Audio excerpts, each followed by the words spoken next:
नमस्कार प्यारे बच्चों। तो प्रस्तुत हूँ मैं आपके सामने लेकर के साना साना हाथ जोड़ी प्रश्नों पाठ से कुछ प्रश्न लेकर के। पिछली वीडियो में आपने साना साना हाथ जोड़ी पाठ को समझा था कि किस प्रकार ये यात्रा जो है मधु कांकरिया लेखिका अपनी मित्र मणि और ड्राइवर कम गाइड जितेन नार्गे के साथ करती है और किस प्रकार का अनुभव वो जगह जगह करती है और किस प्रकार वो युमथांग पहुंचती है। जो जो अनुभव रहा उसके आधार पर जो पाठ से प्रश्न दिए गए हैं उनका वर्णन मैं आपके सामने लेकर आई हूँ। तो पहला प्रश्न रहता है कि झिलमिलाते सितारों की रोशनी में नहाया गंगटोक शहर यानी गैंगटॉक शहर लेखिका को किस तरह से सम्मोहित कर रहा है। जब ये यात्रा शुरू होती है और सबसे पहले आकर लेखिका गैंगटॉक के एक होटल में रुकती है तो रात्रि का जो दृश्य वो अपने होटल की बालकनी से देखती है उसको देखकर वो किस प्रकार उसके प्रति सम्मोहित हो जाती है उसका वर्णन करना है। तो झिलमिलाते सितारों की रोशनी में नहाया गंगटोक शहर, रात का समय है और पूरा जो गंगटोक शहर है वो रोशनी से जगमगा रहा है। ऐसा लग रहा है कि जैसे तारों भरा आसमान उलट गया है और उल्टे हुए वो तारे जो रोशनी है गंगटोक शहर की वो झिलमिलाते हुए तारों के समान प्रतीत हो रही है। इसकी सुंदरता सुबह शाम व रात को देखते ही बनती है। रात्रि के समय आसमान ऐसा प्रतीत हो रहा है मानो सारे तारे बिखरकर नीचे टिमटिमा रहे हों। इस सुंदरता ने लेखिका पर ऐसा जादू कर दिया है कि उसे सब कुछ ठहरा हुआ सा लग रहा है। उसे ऐसा लग रहा है कि इस सौंदर्य ने, गैंगटॉक के सौंदर्य ने उसकी इंद्रियों को अपने वश में कर लिया है। सब कुछ ठहरा हुआ सा, अर्थहीन, प्राण रहित लग रहा है। उसके भीतर बाहर जैसे कुछ शून्य सा व्याप्त हो गया है। उसे गंगटोक शहर में सब कुछ सुंदर लग रहा है और इस सुंदरता में वह पूरी तरह से खो चुकी है। फिर हम बात करते हैं कि गैंगटॉक शहर को मेहनतकश बादशाहों का शहर क्यों कहा जाता है। आपने पुस्तक के पहले पेज में पढ़ा था कि गंगटोक शहर को मेहनतकश बादशाहों का शहर कहा जाता है। ऐसा क्यों कहा जाता है? गंगटोक शहर जो है वो पर्वतीय स्थल है। गैंगटॉक का असली नाम जो है वो गंगटोक है। तो पर्वतीय क्षेत्र होने के कारण यहाँ की परिस्थितियाँ भी अत्यंत कठिन है, जिसे वहाँ के मेहनतकश लोगों ने अपनी मेहनत से सुरम्य बना लिया है। वहाँ सुबह शाम रात सब कुछ सुंदर प्रतीत हो रहा है और यहाँ के जितने भी प्राचीन बादशाह हुए हैं उन्होंने गैंगटॉक की सुंदरता को बनाए रखने के लिए हर संभव प्रयास किए हो, चाहे वो शांति सुरक्षा का मार्ग हो, चाहे वो युद्ध का मार्ग हो, हर संभव प्रयास किए हैं जिससे उनके शहर की सुंदरता को हमेशा कायम रखा जा सके। तो अब उसके बाद अगला प्रश्न आता है, आपने पढ़ा था बौद्ध पताकाओं के बारे में। तो प्रश्न है, कभी श्वेत तो कभी रंगीन पताकाओं का फहराना किन अलग अलग अवसरों की ओर संकेत करता है। आपने सफ़ेद रंग की पताकाएं और रंगीन पताकाओं के बारे में पढ़ा था जो रास्ते में लेखिका को दिखाई देते हैं। तो यहाँ पर श्वेत रंग की जो पताकाएं हैं वो शांति और अहिंसा का प्रतीक है। जैसा कि जितेन ने बताया था कि यदि किसी बौद्ध धर्म मानने वाले के घर में किसी बुद्धिस्ट की मृत्यु हो जाती है तो उसकी आत्मा की शांति के लिए ये सफ़ेद रंग की जो पताकाएं हैं घर से दूर किसी पवित्र स्थान पर लगाई जाती हैं। और वहीं जो रंगीन पताकाएं हैं ये शुभ अवसर का संकेत देती हैं। यदि किसी के बौद्ध धर्म मानने वाले किसी के घर में कोई शुभ अवसर होता है तो रंगीन पताकाएं लगाई जाती हैं। यह कार्य बौद्ध धर्म को मानने वालों के द्वारा ही किया जाता है। ठीक, चलिए अगला प्रश्न है, जितेन ने लेखिका को सिक्किम की प्रकृति, वहाँ की भौगोलिक स्थिति एवं जनजीवन के बारे में क्या महत्वपूर्ण जानकारियाँ दी, लिखिए। तो देखिए इसमें जितेन ने बहुत कुछ बताया है। तो जितेन नार्गे ने लेखिका को सिक्किम के प्राकृतिक परिदृश्य, भौगोलिक स्थिति और वहाँ के जनजीवन के बारे में अनेक जानकारियाँ दी हैं। जैसे प्राकृतिक परिदृश्य की यदि हम बात करें तो जितेन ने बताया कि सिक्किम बहुत ही खूबसूरत पहाड़ी इलाका है। यहाँ जगह जगह पर धूपी के खूबसूरत नुकीले पेड़ हैं। दो पेड़ों के नाम आए थे, धूपी और पाइन। जगह जगह लेखिका भी देख रही थी, जगह जगह धूपी और पाइन जैसे खूबसूरत नुकीले पेड़ थे। रास्ते वीरान थे क्योंकि पहाड़ी स्थल था, ऊंचाइयां भरी पड़ी थीं, ऊंची ऊंची चोटियां थीं और जलेबी की तरह घुमावदार रास्ते थे। थोड़ी थोड़ी दूरी पर गिरते हुए झरने दिखाई दे रहे थे। और अगर बात करें भौगोलिक स्थिति की, तो गंगटोक से युमथांग जो था वो 149 किलोमीटर की दूरी पर था और रास्ते में हिमालय की गहनतम घाटियां, फूलों से लदी वादियां युमथांग में देखने को मिलती हैं। सिक्किम प्रदेश चीन की सीमा से सटा हुआ है। पहले ये स्वतंत्र रजवाड़ा था, परंतु अब यह भारत का एक अंग बन चुका है। अब बात करें, जो तीसरी चीज पूछी गई है कि लोगों का जनजीवन वहां का कैसा था। तो लोगों के जनजीवन की बात करें तो यहाँ के लोग बड़े मेहनती माने जाते हैं। वहाँ की स्त्रियाँ भी कठोर परिश्रम करती हैं। आपने पत्थर तोड़ती हुई औरतों को देखा था। और वहीं वहाँ की औरतें स्वेटर बुनती हुई भी नजर आई, घर संभालती हुई भी नजर आई, खेती करती हुई भी नजर आती हैं और पत्थर तोड़ तोड़ कर सड़कें भी बनाने का काम करती हैं। ये चाय की पत्तियां चुनने बाग में भी जाती हैं। आपने देखा था चाय के बागानों में कई युवतियां चाय की पत्तियां भी चुनते हुए दिखाई दी थी। कई बार बच्चों को पीठ पर बंधी डोकों में अपने साथ रखती हैं। यहाँ की स्त्रियां चटक रंग के कपड़े पहनना अधिक पसंद करती हैं। आपने देखा था बोकू पहने हुए स्त्रियां थीं जो गहरे रंग के, जिन्होंने बोकू पहने हुए थे।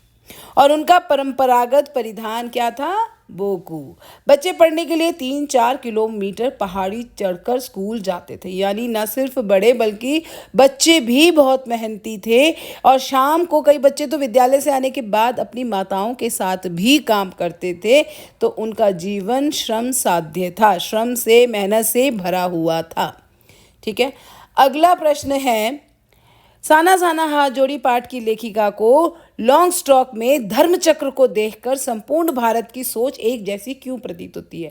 आपने देखा था जब कवि लॉन्ग स्टॉक से वो आगे बढ़े थे तो जितेन ने उन्हें एक कुटिया में एक धर्मचक्र दिखाया था और ये भी कहा था कि ये धर्मचक्र है, इसे घुमाने से पाप धुल जाते हैं। तो लेखिका को क्यों ऐसा लगता है कि चाहे भारत का कोई भी क्षेत्र हो, हर जगह की आत्मा एक जैसी प्रतीत होती है। ठीक है, तो अब इसका उत्तर क्या देंगे आप कि कवि लॉन्ग स्टॉक में घूमते चक्र के बारे में जितेन ने ये बताया था कि धर्म चक्र है, इसको घुमाने से सारे पाप धुल जाते हैं। लेखिका को लगा कि मैदानी क्षेत्र में भी ऐसी ही अनेक मान्यताएं और विश्वास प्रचलित हैं। जैसे गंगा नदी को नहा लो तो आपके पाप धुल जाते हैं। ठीक है, अपने पाप से मुक्त हो जाते हैं और उसे मोक्ष प्रदान हो जाता है। अर्थात कहने का तात्पर्य यह है कि चाहे कोई भी इलाका हो, कोई भी क्षेत्र हो, मैदान हो या पहाड़, वैज्ञानिक प्रगतियों के बावजूद भी इस देश की आत्मा एक जैसी है। एक जैसा विश्वास है, आस्था है, अंधविश्वास है, पाप पुण्य को लेकर हर जगह एक जैसी कल्पनाएं और अवधारणाएं मानी जाती हैं। ठीक, चलिए अगले प्रश्न की तरफ बढ़ते हैं। जितेन नार्गे की गाइड की भूमिका के बारे में विचार करते हुए लिखिए कि एक कुशल गाइड में क्या गुण होते हैं।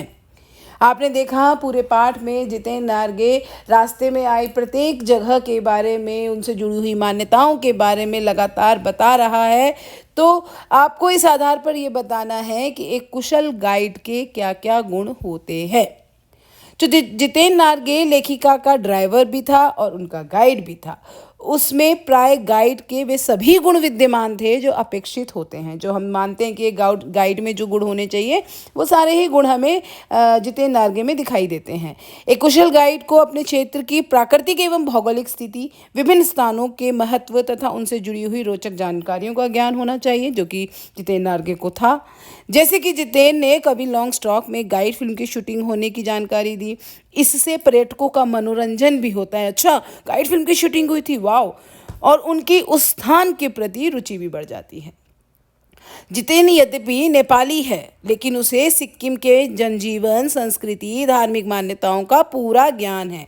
वहाँ की कठोर जीवन स्थितियों से भी वह भलीभांति परिचित थे। ये एक कुशल गाइड के आवश्यक गुण है। ठीक, तो जितेन का सबसे अच्छा गुण था कि मानवीय संवेदनाओं की समझ तथा परिष्कृत संवाद शैली। इस प्रकार एक गाइड में आत्मविश्वास तथा पर्यटन स्थल का पूर्ण ज्ञान होना आवश्यक है। साथ ही उसे व्यवहार कुशल, मृदुभाषी व अपनेपन से आकर्षित करने वाला भी होना चाहिए। तभी वो पर्यटकों का मन मोह सकता है, तभी पर्यटक किसी भी गाइड के साथ घूमने फिरने में रुचि ले पाते हैं। ठीक, चलिए अगले प्रश्न की तरफ बढ़ते हैं। इस यात्रा वृतांत में लेखिका ने हिमालय के जिन जिन रूपों का चित्र खींचा है उन्हें अपने शब्दों में लिखिए। देखिए, आपने ये यात्रा वृतांत पढ़ा, अनेक चीज़ों के बारे में आपने पढ़ा है, बहुत सारी चीज़ें देखी हैं रास्ते में और कई चीज़ों को देखकर लेखिका बहुत ही अधिक प्रभावित हुई है और कहीं कहीं वो दुखी भी हुई थी। तो आपको बताना है कि किस तरह के चित्र यहाँ पर इस यात्रा वृतांत में प्रस्तुत किए गए हैं। तो बात करते हैं, लेखिका ने हिमालय के पल पल परिवर्तित होते हुए रूप के बारे में बताया है। हिमालय को देखकर लेखिका की आत्मा, आंखें दोनों तृप्त हो जाती हैं। जैसे जैसे ऊंचाई पर चढ़ते जाते हैं, हिमालय विशाल से भी विशालतम होता चला जाता है। सड़कें और पतली होती जाती हैं और छोटी छोटी पहाड़ियाँ विशाल पर्वतों में बदलने लगती हैं। घाटियाँ गहरी होती चली जाती हैं। पाताल नाप इतनी गहरी घाटियाँ दिखाई देती हैं, जैसा लगता है कि पाताल दिख रहा है। ठीक है, वादियाँ चौड़ी होने लगती हैं, जिनके बीच रंग बिरंगे फूल मुस्कुराते हुए नजर आते हैं। चारों ओर प्राकृतिक सुषमा बिखरी नजर आती है। जलप्रपात यानी झरने अत्यंत ऊंचाई से पत्थरों के बीच वेग से जलधारा बनकर नीचे गिरते हुए मनमोहक प्रतीत हो रहे हैं। हिमालय कहीं चटक हरे रंग का कालीन ओढ़े तो कहीं हल्के पीलेपन लिए हुए प्रतीत हो रहे हैं।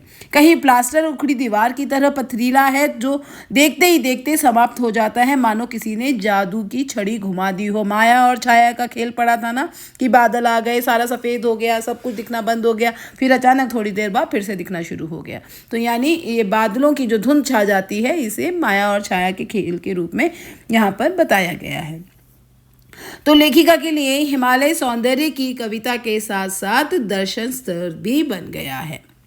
ठीक है, तो ये था यात्रा वृतांत। लेखिका ने जो हिमालय के जिन जिन रूपों का वर्णन यहाँ पर किया है, बहुत सारी चीज़ें हैं, आप उसमें कुछ भी चीज़ें अपने उत्तर में लिख सकते हैं। बहुत सारी चीज़ें हैं क्योंकि पाठ में बहुत सब कुछ बताया है। सौंदर्य के बारे में बताया गया है, जगह जगह के बारे, 7 सिस्टर्स ऑफ वाटरफॉल, लायूं के बारे में बताया गया है और रास्ते में जो चीज़ें आई हैं उनके बारे में बताया गया है, कटाव के बारे में बताया गया है। तो आप कुछ भी प्राकृतिक सौंदर्य को लेकर के आप बता सकते हैं कि किस किस रूप से हिमालय के सुंदरता को यहाँ पर प्रस्तुत किया गया है।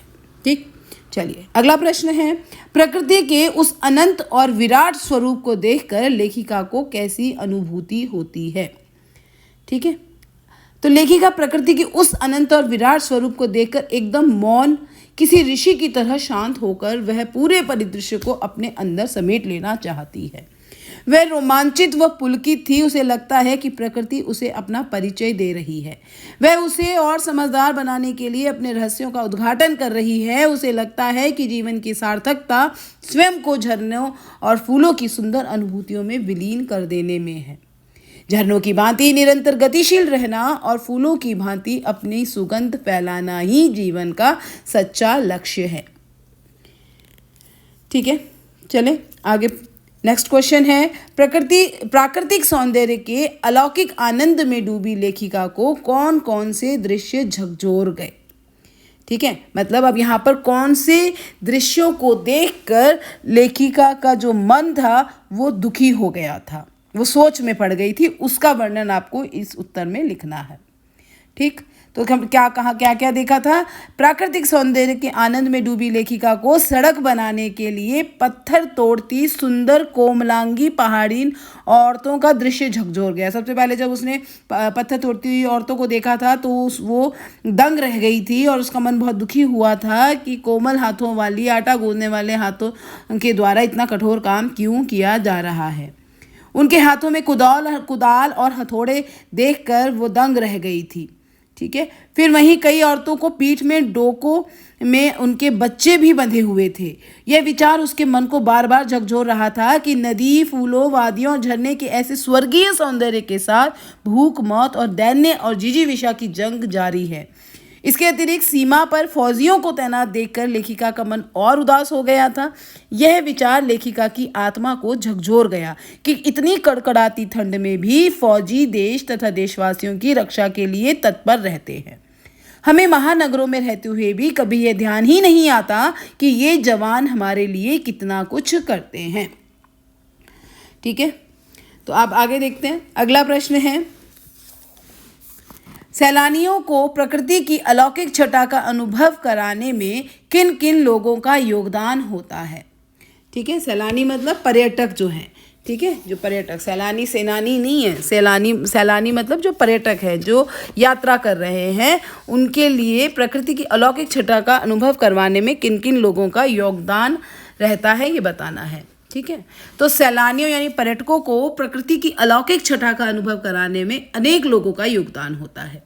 ठीक है, मतलब प्राकृतिक सौंदर्य का अनुभव कराना, उस सौंदर्य को दिखाना, ये सब इसमें किसका योगदान होता है। तो सबसे पहले तो इस कार्य में ट्रैवल एजेंसी की भूमिका रहती है। ठीक है, जो आपको जीप या जो भी व्हीकल है उस जिसके द्वारा आप यात्रा कर रहे हैं, जो आपको ये उपलब्ध करवाती है, उस एजेंसी की भूमिका रहती है।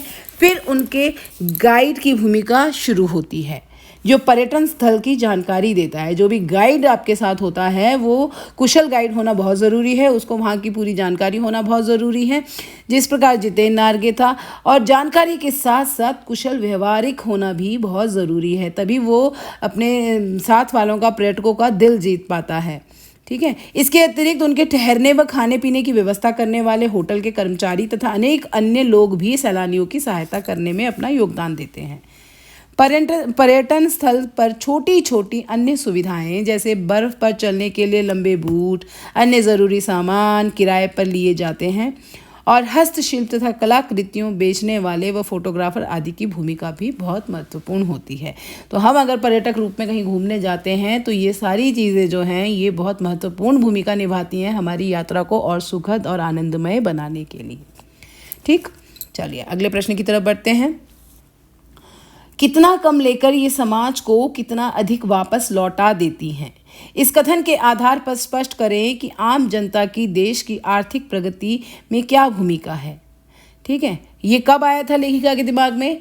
जब उसने पहाड़ी औरतों को पत्थर तोड़ते हुए देखा था। फिर उसे उन आदिवासी युवतियों का भी ख्याल आया था जिनको लेखिका ने प्लामू और गुमला के जंगलों में देखा था, कि वो अपना कितना कुछ दे करके कुछ भी हासिल नहीं कर पाती हैं। मतलब इतने जोखिम भरे काम को करने के बावजूद भी उन्हें बदले में क्या मिलता है, अपनी जान जोखिम में डाल देती हैं, अपने बच्चे को अपने पीठ पे लादे हुए रहती हैं, लेकिन उनको उसके बदले कुछ नहीं मिल पाता। तो लेखिका ने यह कथन उन पहाड़ी श्रमिकों महिलाओं के विषय में कहा था जो पहाड़ों के पत्थरों को तोड़कर रास्ता बनाने का कार्य कर रही हैं। ऐसा ही दृश्य प्लामू और गुमला के जंगलों में देख चुकी थी। वहां बच्चे को पीठ पर बांधे पत्तों की तलाश में आदिवासी औरतें वन वन घूमती थी। उनके पैरों में छाले पड़े हुए थे। वही छाले लेखिका को उन पहाड़ी औरतों के हाथों में दिखाई दिए जो पत्थर तोड़ने का काम कर रही थी। तो जो श्रमिक कठोर परिश्रम करके सड़कों, पुलों, रेलवे लाइनों का निर्माण करते हैं, खेतों में कड़ी मेहनत करके अन्न उपजाते हैं, उनके बदले में उन्हें बहुत कम मजदूरी मिलती है, लेकिन उनका श्रम देश की प्रगति में बहुत सहायक होता है। वे कम प्रतिदान पाकर भी देश के विकास में अधिक योगदान देते हैं। ठीक है, तो ये इसके उत्तर में आप लिखेंगे। अगला प्रश्न है, आज की पीढ़ी द्वारा प्रकृति के साथ किस तरह का खिलवाड़ किया जा रहा है? इसे रोकने में आपकी क्या भूमिका होनी चाहिए? तो आप देखते हैं, अभी आपने पाठ में पढ़ा था कि एक जगह आकर के लेखिका को ऐसा महसूस होने लगता है कि कहीं ना कहीं हम ही हैं, हम में से ही कुछ लोग हैं जो घूमने फिरने जाते हैं और उस जगह को गंदा कर कर आ जाते हैं। तो वो ऐसे लोगों को अपराधी समझती हैं, क्योंकि इस सुंदरता से भरी हुई प्रकृति जिसने अपनी सौंदर्य की छटा हर तरफ बिखेर रखी है, उस सौंदर्य को कम करने का, उसको नुकसान पहुंचाने का कार्य हम जैसे ही कुछ लोग करते हैं। तो आज की पीढ़ी स्वार्थपरक हो गई है। वह प्रकृति के साथ बहुत खिलवाड़ कर रही है। मनुष्य अपने लाभ के लिए वृक्षों की अंधाधुंध कटाई कर रहा है। वनों की समाप्ति के कारण जीव जंतु भी समाप्त हो रहे हैं। कुछ पशु पक्षियों की प्रजातियां तो विलुप्त भी हो चुकी हैं। मनुष्य द्वारा नदियों के जल को दूषित करने एवं पानी का गलत प्रयोग करने से कई स्थानों पर पानी की कमी तथा जल जीवों की संख्या में ह्रास हो रहा है। दिनों दिन पेयजल संकट भी गहराता जा रहा है। मनुष्य पहाड़ों को पर्यटन स्थल बनाकर वहां पर प्रदूषण फैला रहा है। इन सभी कारणों से प्रदूषण में भी वृद्धि हो रही है। इसे रोकने के लिए गंभीर उपाय करने आवश्यक हैं, जैसे प्रत्येक व्यक्ति पेड़ लगाए, बच्चे की तरह उसकी देखभाल करे। प्रकृति की रक्षा हेतु आवश्यक है कि हम नदियों में कूड़ा करकट न डालें, अधिक पर्यटक स्थल न बनाएं। सतत विकास की अवधारणा का अनुपालन करते हुए प्राकृतिक संसाधनों का उपयोग करें। ठीक है, चलिए अगले प्रश्न की तरफ बढ़ते हैं। प्रदूषण के कारण स्नोफॉल में कमी का जिक्र पाठ में किया गया है। जब लायुंग में लेखिका अपने आप निकलती है बर्फ को देखने की लालसा में, और वो सिक्किमी युवक बताता है कि पहले यहाँ बर्फ पड़ा करती थी लेकिन अब नहीं पड़ती है क्योंकि प्रदूषण बहुत है। तो फिर वो कटाव के लिए बताता है कि अगर आपको बर्फ़ देखनी है तो कटाव चले जाइए, वहाँ आपको यकीनन बर्फ़ देखने को मिल जाएगी, क्योंकि वहाँ वो अभी कटाव जो है वो पर्यटक स्थल नहीं बना है, वहाँ के बारे में अधिक लोगों को नहीं पता है। ठीक है, तो यानी कि प्रदूषण के कारण स्नोफॉल कम हो रही है। ठीक है, तो यहाँ ये पूछा गया है कि उसके कौन कौन से दुष्परिणाम और सामने आए हैं। तो लेखिका को उम्मीद थी, जैसे कि मैंने आपको बताया, कि वो बर्फ़ देखने के लिए निकली थी, तो अब वो वहाँ लायुंग में तो बर्फ़ पड़ नहीं रही है, इसीलिए नदियों का जल प्रदूषित हो रहा है और जल प्रवाह की मात्रा भी कम हो रही है। भूमिगत जल का स्तर गिरता जा रहा है, जिसके फलस्वरूप पीने योग्य पानी की कमी सामने आ रही है। प्रदूषण के कारण वायु प्रदूषित हो रही है, जिससे मनुष्य अस्थमा, कैंसर तथा उच्च रक्तपात जैसे अनेक रोगों से ग्रस्त हो रहा है। ध्वनि प्रदूषण से शांति भंग हो रही है, इससे बहरापन, अनिद्रा एवं मानसिक अस्थिरता जैसी अनेक बीमारियां होने लगती हैं। मनुष्य, पशु पक्षियों एवं वनस्पतियों को स्वस्थ व जीवित रहने के लिए हमारे पर्यावरण को स्वच्छ रहना अति आवश्यक है। ठीक है, क्लियर? चलिए अगले प्रश्न की तरफ बढ़ते हैं। कटाव में किसी भी दुकान का न होना उसके लिए वरदान है। इस कथन के पक्ष में अपनी राय व्यक्त कीजिए। तो देखिए, क्योंकि कटाव में कोई भी दुकान क्यों नहीं थी? क्योंकि वो पर्यटक स्थल नहीं था। यदि वो पर्यटक स्थल तो होता तो उसमें वो सारी चीज़ें होती, वो सारी चीज़ों की दुकानें होती जो एक पर्यटक स्थल पर होती हैं। और क्योंकि वो पर्यटक स्थल नहीं था, शायद इसीलिए बहुत खूबसूरत था, क्योंकि अगर वो पर्यटक स्थल होता तो वहाँ भी प्रदूषण होता और ये भी हो सकता है कि वहाँ भी बर्फ़ गिरना बंद हो चुकी होती। तो कटाव में किसी दुकान का न होना भी वहाँ के लिए वरदान इसलिए बताया गया है क्योंकि अभी तक यह पर्यटन स्थल नहीं है। यदि दुकानों की कतार लग गई तो कटाव का नैसर्गिक सौंदर्य जो है वो नष्ट हो जाएगा, क्योंकि फिर से वहाँ पे बहुत सारे पर्यटक आ जाएंगे, आबादी बढ़ेगी और पर्यटकों की भीड़ जमा होकर गंदगी तथा प्रदूषण फैलाएगी। लेखिका को केवल यही स्थान मिला जहाँ पर वह स्नोफॉल देख पाई, बर्फबारी देख पाई, क्योंकि यहाँ प्रदूषण नहीं था। आज के नवयुवक विशेष अभियान चलाकर प्राकृतिक स्थानों को गंदगी मुक्त करके अपने योगदान दे सकते हैं। वे दूसरों को जागरूक करने में भी महत्वपूर्ण भूमिका निभा सकते हैं, ताकि जो आनंद लेखिका ने प्राप्त किया कटाव पहुंचकर, आने वाली पीढ़ी भी उस आनंद का अनुभव कर सके। ठीक है, अगले प्रश्न की तरफ। प्रकृति ने जल संचय की व्यवस्था किस प्रकार की है? जब लेखिका कटाव में पहुंचती है और बर्फ़ के ऊंचे ऊंचे पहाड़ देखती है, तब उसे ये अद्भुत नज़ारा वो देख करके उसके आगे नतमस्तक होती है और अब उसके मुख से यही निकलता है कि प्रकृति ने जल संचय की व्यवस्था किस प्रकार की हुई है। क्योंकि सर्दियों में जब बर्फ़ पड़ती है तो बर्फ़ के ऊंचे ऊंचे पहाड़ खड़े हो जाते हैं, और यही बर्फ़ जब मैदानी इलाकों में गर्मियों के मौसम में खूब कड़ाके की गर्मी पड़ती है, भीषण गर्मी पड़ती है, तब यही बर्फ़ के पहाड़ जो हैं पिघल कर उन मैदानी इलाकों में जल पहुंचाने का काम करते हैं और उन्हें सूखे से राहत दिलाते हैं। तो सागर से जलवाष्प बादल के रूप में उड़ते हैं, जो मैदानी क्षेत्रों में वर्षा और पहाड़ी क्षेत्रों में बर्फ़ के रूप में बरसते हैं। इस प्रकार जल चक्र द्वारा प्रकृति ने जल संचयन और वितरण की व्यवस्था कर रखी है। ठीक है, चलिए अगले प्रश्न की तरफ बढ़ते हैं। देश की सीमा पर बैठे फौजी किस तरह की कठिनाइयों से जूझते हैं? उनके प्रति हमारा क्या उत्तरदायित्व होना चाहिए? ठीक है, देखिए, हम देखते हैं कि कोई सा भी बॉर्डर हो, चीन का बॉर्डर हो, पाकिस्तान का बॉर्डर हो, हर समय चाहे वो कोई भी मौसम हो, कितना भी -डिग्री टेम्परेचर हो, हमारी जो सेना है वहाँ तैनात रहती है। किस लिए? हमारी सुरक्षा के लिए, ताकि हम अपने घरों में चैन की नींद सो सकें, इसलिए। ठीक है, तो उत्तर की तरफ देखते हैं। देश की सीमा पर बैठे फौजी किस तरह की कठिनाइयों से जूझते हैं और उनके लिए फिर हमारा क्या हमारा कोई उत्तरदायित्व नहीं है उनके प्रति, सिर्फ उन्हीं का काम है हमारी रक्षा करना। ठीक है, तो देखिए, देश की सीमा पर बैठे फौजी प्रकृति के प्रकोप को सहन करते हैं, चाहे वो -डिग्री टेम्परेचर हो, चाहे बहुत गर्मी हो। ठीक है, 15 से 20 सेल्सियस नीचे चला जाता है तापमान, और वहाँ कड़कड़ाती हुई ठंड में भी वे पहरा देते हैं, जबकि हम वहाँ 5 मिनट भी नहीं रुक सकते। वे गर्मी सर्दी में भी प्रकृति का प्रकोप सहकर सीमा पर डटे रहते हैं ताकि हम चैन की नींद सो सके। वे जवान हर समय अपनी जान हथेली पर रखकर तूफानों के बीच भूखे प्यासे रहकर अपने कर्तव्य निभाते हैं। देश के रक्षक इन फौजियों के प्रति हमारा दायित्व है कि हम उनके प्रति स्नेह तथा सम्मान का भाव रखते हुए उन्हें हर प्रकार की सहायता दें। उनके परिवारों को किसी प्रकार का कष्ट या अभाव न हो, उनके बच्चों की शिक्षा ठीक प्रकार से हो, इस बात का ध्यान रखना हमारा भी उत्तरदायित्व होना चाहिए।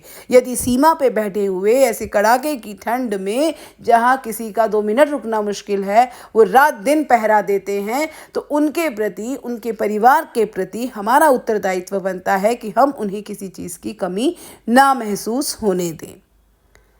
साथ ही हमें सदा उनकी सलामती की दुआ करनी चाहिए। ठीक है, तो ये थे जो आपकी पाठ में प्रश्न दिए गए हैं उनके उत्तर। इन प्रश्नों के उत्तर के माध्यम से एक बार फिर से पूरा पाठ मैंने आपको समझाने का प्रयत्न किया है कि किस प्रकार आप प्रश्नों के उत्तर लिखेंगे।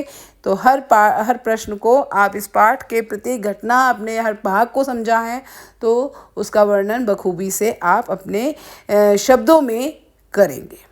ठीक है, तो इसी के साथ ये था पाठ, उसके प्रश्न उत्तर। आपने इस पूरे पाठ में सिक्किम की संस्कृति, वहाँ के प्राकृतिक स्थल के बारे में, हिमालय की खूबसूरत वादियों के बारे में और सैनिकों के द्वारा दी जाने वाले जो वो कुर्बानियाँ हमारे लिए दे रहे हैं उन सब के बारे में, पहाड़ी नौरतों के बारे में और बहुत सारी चीज़ों, पहाड़ी जीवन के बारे में कि किस तरह का जीवन पहाड़ी लोग जीते हैं, इसके बारे में आपने इस पाठ में जाना है। तो 2 भाग में इस वीडियो को प्रस्तुत किया है। पहले भाग में मैंने आपको पूरे पाठ को समझाने का प्रयत्न किया है और दूसरे भाग में प्रत्येक प्रश्न को लेकर आप उसके उत्तर को किस प्रकार लिखेंगे, इसके बारे में मैंने आपसे चर्चा की है। तो आशा करती हूँ कि आपको प्रश्नों के उत्तर किस प्रकार लिखने हैं ये समझ में आया होगा। फिर भी अगर कोई प्रश्न है जो आपको समझने में परेशानी महसूस हो रही है तो आप कमेंट बॉक्स में पूछ सकते हैं। मैं आपके प्रश्नों के उत्तर अवश्य दूंगी। धन्यवाद।